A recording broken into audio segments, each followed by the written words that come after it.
जी news portal के सभी दर्शकों को मेरा बहुत बहुत नमस्कार। और आपको दिन भर की अपडेट का इंतज़ार रहता है, बहुत कुछ जानना चाहते हैं सवाई माधोपुर और गंगापुर सिटी और उसके आसपास क्या कुछ दिन भर में घटनाक्रम घटित होता है, उन सब का आपको बेताबी से इंतज़ार रहता है। शुरुआत करते हैं क्या कुछ सवाई माधोपुर या गंगापुर सिटी में या उसके आसपास आज घटित हुआ। और मुझे मालूम है कि सबसे पहले आपको इंतज़ार रहता है कोरोना का, कि साहब कोरोना में आज क्या कुछ घटित हुआ। आपको मैं बता दूं कि बौली जो है अब वो बड़ा हब बनता जा रहा है कोरोना का सवाई माधोपुर ज़िले में। आज वहाँ से भी दो पाए गए थे, हमारे पत्रकार ने वहाँ लाइव भी चलाया था, रैंडम सैम्पलिंग भी वहाँ पर जारी है बौली में। गंगापुर सिटी से भी आज एक 41 वर्षीय संक्रमित होने की खबर हमारे पास आई थी, लेकिन उसकी कोई पुष्टि अभी तक नहीं हुई है। कुल मिलाकर के ये मामला बढ़ता जा रहा है। करौली ज़िले में इस समय इसका विस्फोट बहुत तेज़ी से हो रहा है। हिंडौन में 13 केस मिले हैं नए पॉजिटिव और एक केस मिला है नांदोती में। नांदोती में मिलने वाला ये दूसरा केस है, इससे पहले एक केस और मिला है। करौली ज़िले में इस समय बाज़ार 2 बजे तक ही खुल रहे हैं कलेक्टर के आदेश के बाद से, लेकिन फिर भी ये संक्रमण जो है वो तेज़ी से बढ़ता जा रहा है। अलवर ज़िला कलेक्टर आनंदी ने भी आज घोषणा की, हमारे पास कुछ ऐसे सूत्रों से खबर आई कि 30 तारीख से 2 हफ्ते के लिए अब वहाँ लॉकडाउन लगाया जाएगा।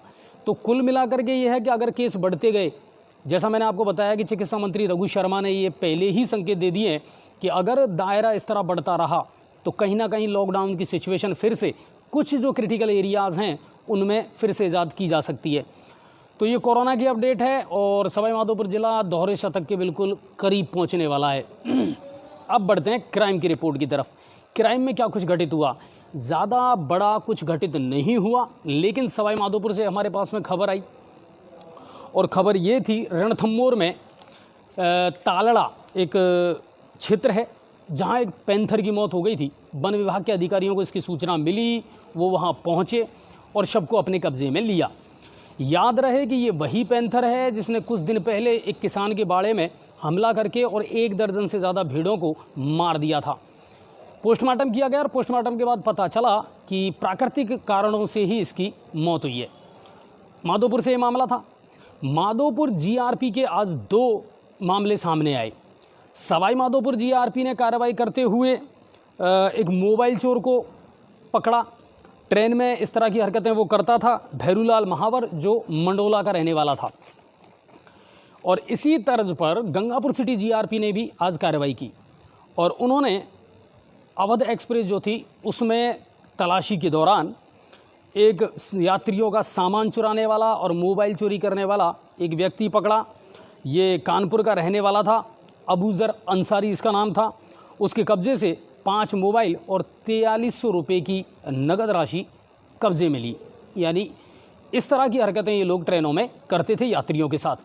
आपको बता दूं कि इन दिनों जीआरपी पुलिस जो है वो यात्रियों के साथ और ट्रेनों में होने वाले अपराधों को लेकर के बहुत सख्त हो रही है और उन्होंने एक अभियान चला रखा है ऐसे लोगों की धरपकड़ का। तो बहुत अच्छी बात है कि यात्रियों को लिए राहत की बात ज़रूर है कि साहब उनकी कहीं ना कहीं सुनिश्चित हो जाएगी।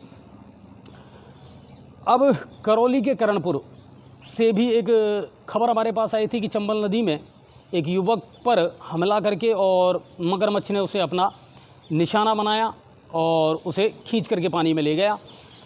शव नहीं मिला है। तो ये करणपुर से खबर थी। वजीरपुर से आज हमारे पास में 3 खबरें भेजी हमारे संवाददाता महेंद्र शर्मा ने। एक तो शाम 5 बजे वजीरपुर क्षेत्र में बड़ी ज़ोरदार बारिश हुई, हालांकि गंगापुर महरूम रहा। गंगापुर में 2-3 दिन से बहुत अच्छी गर्मी पड़ रही है। बारिश का इंतज़ार ज़रूर है लोगों को, देखते ज़रूर हैं हम बादलों की तरफ, मगर ये बड़े बेवफा इन दिनों हो रहे हैं कि बरस नहीं रहे और गर्मी ज़्यादा है। लेकिन वजीरपुर में बड़ी अच्छी बारिश हुई शाम के समय। वजीरपुर में ही आज सामुदायिक स्वास्थ्य केंद्र और बिजली विभाग के 45 कर्मचारियों की रैंडम सैंपलिंग हुई है। इसके अलावा वहाँ जो किसान संघ है उसने मुख्यमंत्री के नाम तहसीलदार को ज्ञापन दिया किसानों की मांगों को लेकर के। प्रमुख मांगें ये थी कि एक तो साहब जो वादा किया गया था कर्ज माफ़ी का, तो सहकारी बैंकों का और अन्य बैंकों का जो कमर्शियल बैंक है उनका ऋण किसानों का माफ़ किया जाए, बिजली के बिल माफ़ किए जाएं और इसके अलावा जो फसल ख़राब होती है उसका भी समय पर उचित मुआवजा किसानों को मिलना चाहिए। तो ये एक वाजिब मांगे थी। और कहीं ना कहीं एक बात मैं आपको और बताऊं दोस्तों कि मैंने जितना मालूम किया है जिस वादे को करके कांग्रेस सरकार राज्य में आई थी किसानों के कर्ज माफ़ी को लेकर के, आपको याद होगा मध्य प्रदेश में कमलनाथ की सरकार ने 2 लाख रुपए तक के बैंकों की जो केसीसी थी वो माफ़ कर दी। उम्मीद लगी थी कि कहीं ना कहीं इसी तर्ज पर राजस्थान की गहलोत सरकार जो है वो भी किसानों का कर्ज माफ़ करेगी, लेकिन अभी तक ऐसा नहीं हुआ है। और ये हम अकेले नहीं कह रहे हैं, बल्कि उनके खुद के मंत्री विश्वेंद्र सिंह जी का ये बयान था कि किसानों की कर्ज माफ़ी अभी तक नहीं हुई है, किसी भी किसान का कर्जा माफ़ नहीं किया है। बिजली के बिल को लेकर के वादा किया गया था कि साहब बिजली के बिलों में कोई बढ़ोतरी नहीं की जाएगी, लेकिन जैसा कि आप देख पा रहे हैं यूनिट चार्ज जो है वो बढ़ा दिया, फ्यूल चार्ज बढ़ा दिया, और भी जो चार्ज हैं वो लगा लगू करके, और बिजली के दामों में भी बेहताशा वृद्धि की है मौजूदा राजस्थान सरकार ने। अच्छा, एक बड़ी ज़ोरदार चीज़ और आज हमारे सामने आई सूत्रों के हवाले से या किसी ने चुटकी लेते हुए, ये एक भविष्यवाणी की है कि आने वाले समय में मुख्यमंत्री अशोक गहलोत मुख्यमंत्री का पद छोड़ने वाले हैं और उन्हें कांग्रेस का राष्ट्रीय अध्यक्ष बनाया जा सकता है। ये पुष्ट खबर नहीं है, मैं पहले ही आपको बता देता हूँ, लेकिन हाँ संकेत ज़रूर ऐसे मिले हैं कि अशोक गहलोत राष्ट्रीय जो राजनीति है उसमें प्रवेश करने वाले हैं। तो बहुत कुछ अभी राजस्थान की राजनीति में होने वाली है। हलचल अब भी चल रही है, टकराव अभी भी चल रहा है, देखना होगा क्या कुछ होता है। लेकिन सर कहीं ना कहीं राजस्थान की जनता जो है वो अब त्राही त्राही कर रही है, क्योंकि सरकार चल नहीं रही और काम लोगों के हो नहीं रहे। तो ये वजीरपुर से 3 खबरें थी। एएसपी यानी एडिशनल जो अतिरिक्त हमारे पुलिस अधीक्षक हैं हिमांशु शर्मा जी, और गंगापुर सिटी के तहसीलदार ज्ञानचंद जी जैमन, इन्होंने आज corona care centre Jat Baroda Navodaya का निरीक्षण किया, वहाँ की व्यवस्थाओं को देखा, जायजा लिया। बोर्ड का परीक्षा परिणाम आज आ चुका है और मेरे पास अब तक जितनी भी मार्कशीट आई हैं, अंक तालिका आई हैं अलग अलग स्कूलों से, बहुत शानदार प्रदर्शन सभी स्कूलों ने किया है। सभी स्कूलों के बच्चों ने बहुत अच्छा प्रदर्शन किया है, और जिन बच्चों ने अच्छी परसेंटेज बनाई है उनको तो बधाई है ही। इसके अलावा मैं उन सभी विद्यालयों को बधाई देना चाहूँगा जिन्होंने मेहनत की और अपने बच्चों को इस मुकाम तक पहुँचाया कि उन बच्चों ने ये सफलता हासिल की। 97, 98 बहुत सारे बच्चों की बनी है, 98.33 किसी बालिका की शायद बनी थी, वो मार्कशीट मेरे पास में आई है। 94, 93 अलग अलग स्कूल्स में बने हैं। तो उन सभी स्कूलों को बधाई हो, उनके सभी, और जो जिन स्टूडेंट्स ने ये मार्क्स हासिल किए हैं उनके मम्मी पापा जो हैं उनको भी बहुत बहुत बधाई हो। और देखिए एक बात मैं ज़रूर कहना चाहूँगा, बात तो छोटी है, शब्द कम है, लेकिन गहरा अर्थ ज़रूर है। स्टार बनना बहुत आसान है, मगर स्टारडम को बनाए रखना वो बड़ा मुश्किल काम है। सफलता हासिल करना हो सकता है आसान हो, मगर उस सफलता की कंटिन्यूटी बनाए रखना, नियमितता बनाए रखना, ये बड़ा मुश्किल काम है। तो जो बच्चे सफल हुए हैं, जिन्होंने अच्छे मार्क्स हासिल किए हैं, उनको मैं सिर्फ यही कहना चाहूँगा कि इस सफलता को लगातार बनाए रखें, तो स्टारडम आपका बना रहेगा और आपको निश्चित जीवन में सफलता मिलती रहेगी। तो सभी को एक बार फिर से बधाई, बोर्ड का परिणाम आ जाएगा। अच्छा, एक बड़ी दिलचस्प बात और है कि इन दिनों बड़े अच्छे अच्छे चैनलों की भरमार होती जा रही है, और गंगापुर सिटी शहर की जनता लगभग हर चैनल को देख रही है, फॉलो कर रही है, अच्छी बात है। और आपका मनोरंजन भी हो रहा है, बहुत सारे ऐसे चैनल भी आए हैं जो आपका भरपूर मनोरंजन कर रहे हैं, तो अच्छी बात है। और बाकी अपने आप को सुरक्षित रहिए। आप लोग जितने भी कमेंट्स वगैरह हमारे पास भेजते हैं, जितने भी मैसेज हमारे पास भेजते हैं, उनमें कॉमन यही है, साहब गंदगी है, सफाई नहीं हो पा रही है, और नालियाँ टूटी पड़ी हैं। तो मुझे मालूम है इस तरह के कमेंट सभी के हैं और लगातार ये कंप्लेंट चल रही है सर। अब आप खुद इस बात को देख रहे हैं, आप रोज़ हमको फॉलो करते हैं कि हम हर रोज़ ये मुद्दे उठा रहे हैं, हम हर रोज़ शिकायतें कर रहे हैं, और प्रशासन अब धीरे धीरे कर तो रहा है, लेकिन अब फ़िलहाल तो हमारे जो विधायक महोदय हैं वही यहाँ नहीं है। चलिए, मुबीन खान जी ने भेजा है, अजय जी आपकी टीम बहुत अच्छा कार्य कर रही है, और धन्यवाद मुबीन सर। और बाढ़ पिचानौत में कोरोना मिला है, शहर के पास है बाड़ा पिचानौत, और यहाँ अगर कोई कोरोना पॉजिटिव मिला है तो ये अभी तक हमारे पास खबर नहीं आई है। और इसके अलावा उस्मान कॉलोनी, अजय जी आज आए थी JN उस्मान कॉलोनी, और JN साहब को भी अफसोस हुआ। चलिए, मुझे खुशी है कि PHED की जो जयन है उन्होंने कल हमसे वादा किया था कि हम स्मार्ट कॉलोनी ज़रूर जाएंगे और वो आज वहाँ पहुँची हैं। तो शुक्रिया मैम आपका, और इनकी प्रॉब्लम आप जितनी जल्दी हो सके सॉल्व करने का प्रयास ज़रूर करें मैम। तो धन्यवाद। ये कमेंट्स आप लोग भेज रहे हैं और मैं कोशिश करूँगा कि सर कुशाल लेक का क्या हुआ। यस, बहुत अच्छी बात आपने पूछी है। कुशाल लेक परियोजना का जो पैसा है वो ऑलरेडी आया हुआ है सर, और सभापति ने भी अपनी वाइट में ये कहा था कि 28 करोड़ रुपए इस समय भी मौजूद है, लेकिन उनका उपयोग नहीं हो पा रहा है। यानी कुशालगढ़ लेक का काम तो चल रहा है मगर रेंग रेंग करके चल रहा है। जितनी तेज़ी से ये काम होना चाहिए था उतनी तेज़ी से ये काम नहीं हो रहा है। बाकी शहर का बहुत बड़ा ड्रीम प्रोजेक्ट है सर, अगर ये पूरा हो जाता है तो बहुत अच्छी बात है। तो कुशाल लेक का काम चल रहा है। सर आपके पास कोई अपडेट है कुशाल लेक को लेकर के? राजनीति की भेंट चढ़ गया। राजनीति की भेंट चढ़ गया। पदम जी ने बड़े छोटे शब्दों में अपनी पूरी बात कह दी। और क्या मतलब हुआ, माफ़ होगी या नहीं होगी? KCC का किसान क्रेडिट कार्ड है सर, KCC का मतलब है, और माफ़ होगी या नहीं तो मैंने तो अभी आपको जानकारी दी है सर कि माफ़ तो होनी चाहिए थी। इसी वादे के साथ में आई थी सरकार, लेकिन उन्होंने कुछ भी माफ़ नहीं किया। मैं आपको बता दूं, 2 लाख तक का आप माफ़ करने की कह रहे हो, लेकिन सोसाइटी 2,50,000 से ज़्यादा देती ही नहीं है, तो 2 लाख माफ़ आपने कैसे किया? तो ये जो वादे थे ना सर, ये वादे सिर्फ वादे बन करके रह गए। तो मैं बड़ा स्पष्ट रूप से इस बात को कह रहा हूँ, किसानों को कोई राहत नहीं मिली है। जाते जाते वसुंधरा सरकार 833 रुपये बिजली के बिलों में किसानों के लिए रियायत दे करके गई थी, वो भी बंद कर दी गहलोत सरकार ने। कोई रियायत नहीं मिल रही है किसी किसान को, तो ये बात है। सर मैं चूली की बगीची के पास से बोल रहा हूँ, यहाँ आए दिन लाइट की परेशानी। सर लाइट की परेशानी रहती है, लेकिन देखो चूली की बगीची या स्टेशन वाले जो मामले हैं ना, इसमें कहीं ना कहीं पदम जी एक रोड़ा और है। कुछ विभाग रेलवे के अंडर में आ रहे हैं, कुछ तो इनका क्या किया जाए? नहीं, सारा चूली की बगीची अपने गंगापुर सिटी की एरिया क्षेत्र में है, ग्रामीण में। और उसमें क्या है, वोल्टेज ज़्यादा, गर्मी का मशका ज़्यादा है, और वोल्टेज मतलब क्या प्रत्येक घर में ज़्यादा लोड है, इसलिए कुछ दिनों की समस्या रहेगी। अच्छा, एक बात मैं आपको बता दूं, चाहे बुजोटिया साहब ने, मैंने कल भी ये कहा था कि वो कितने बड़े दावे करें, लेकिन लाइट की कटौती अभी भी जारी है और पूरे गंगापुर सिटी में चल रही है। और बार बार हम उनसे रिक्वेस्ट कर रहे हैं, लेकिन उनका कहना यही है कि साहब वोल्टेज की जो है वो प्रॉब्लम चल रही है और कुछ एडिशनल ट्रांसफार्मर और भी बहुत जल्दी लगाए जाएंगे, तो शायद ये समस्या सॉल्व हो जाएगी। चलिए, और सोमेंद्र जी ने पूछा जिला कब बनेगा। अब ये तो आप विधायक से पूछें सर कि सर गंगापुर सिटी जिला कब बनेगा, क्योंकि ये बड़े लेवल की बात है और इसको बड़े लोग ही जवाब दे सकते हैं। आपकी बात को वर्तमान विधायक जी से पहुंचा दी जाएगी, और हम उनसे जब सरकार बनने के, जब सरकार का पूरा वो हो जाएगा, जब विधायक महोदय गंगापुर सिटी आएंगे, बराबर उनसे बात की जाएगी और आपकी बात रखी जाएगी। अच्छा पदम जी, वो सवाल आ गया जो भेजा है मेरे पास में शेर सिंह गुजर जी ने, धुंधेश्वर धाम की बात का क्या है? धुंधेश्वर धाम को हमने सोमवार को इसको लाइव दिखाया था। जब हमने लाइव दिखाते वक्त ग्रामीण वहाँ के इकट्ठा हो गए थे, और जो भी देखा, सावन का महीना चल रहा है और हज़ारों यात्री वहाँ पे आते हैं, खाना खाते हैं, व्रत खोलते हैं सावन के सोमवार पर।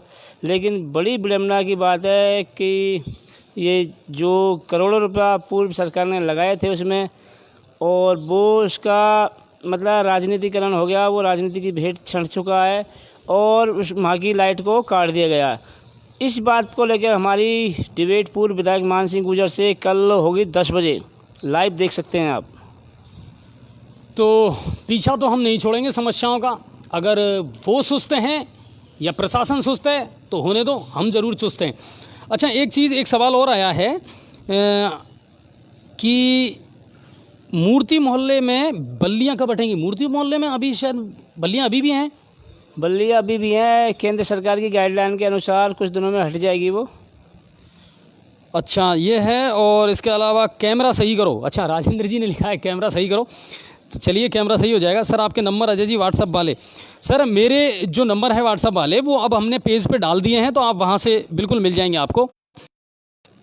आम पब्लिक की बात सोशल मीडिया पर पहुँच जाती है। धन्यवाद सर, हमारा भी यही है लाला जी की ये पहुँचे सारी बातें। सर मैं गुजरात रहता हूं, पर आपकी वहां वजह से गंगापुर सिटी की खबरें मिलती रहती हैं। विजेंद्र जी बिल्कुल हर खबर आपको मिलती रहेगी, और कोई नई अपडेट आई हो तो मुझे बताएं। दोस्तों, सालाना मोड़ पर जेसीबी ने काम किया था, तो हमारा किसी दर्शक ने सालाना मोड़ से भेजा है जेसीबी पे जो पानी की पाइपलाइन अभी जो नई डाली गई है उसमें बहुत बड़ा छेद हो चुका है। PHD विभाग और अमृत योजना वालों से हमारा निवेदन है कि सालादा पर जाकर देखें, और उसमें हम आपको जो वीडियो और फुटेज भेजे हैं लोगों ने हमें, वो भेज देंगे। कृपया करके उसको लाइन को ठीक कराएं।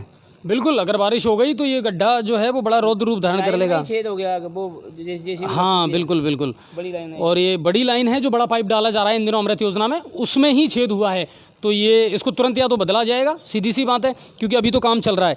तो ये थी। और इसके अलावा संडे को मोदी जी ने मन की बात में बात करते समय मास्क पहना ना ज़रूरी बोला, पर आप लोग ये गलत मैसेज है। सर मैं आपको बताऊं, मैंने आपको पहले भी कहा है कि जब दो व्यक्ति हम पास पास बैठे हों तो हम दोनों में से एक व्यक्ति ज़रूर मास्क का इस्तेमाल करता है। और मेरी रही बात, तो मैं आपको बिल्कुल पहले भी ये कह चुका हूं सर कि मैं मास्क लगा करके शायद उतने अच्छे तरीके से अपनी बात आप तक नहीं पहुंचा पाऊंगा, और बाकी मैं मास्क का इस्तेमाल ज़रूर करता हूं। चलिए, ये बात है। साफ़ सफाई की बात बहुत ख़राब है। देखो, अब साफ़ सफाई तो लोगों को भी खुद करनी पड़ेगी पदम जी, हम बार बार जागरूक कर रहे हैं। साफ सफाई में स्पष्ट निर्देश हमने सभापति से भी बात की, सभापति के पति से भी बात की। उनका ये कहना है कि हमारी बिल्कुल मतलब क्या, ये जब से हमारी सरकार चेंज हुई है तब से हमारी चौनी बहाल बिल्कुल नहीं है, और हमारा जो काम होने चाहिए वाजिब काम, वो काम को रोक दिया गया है।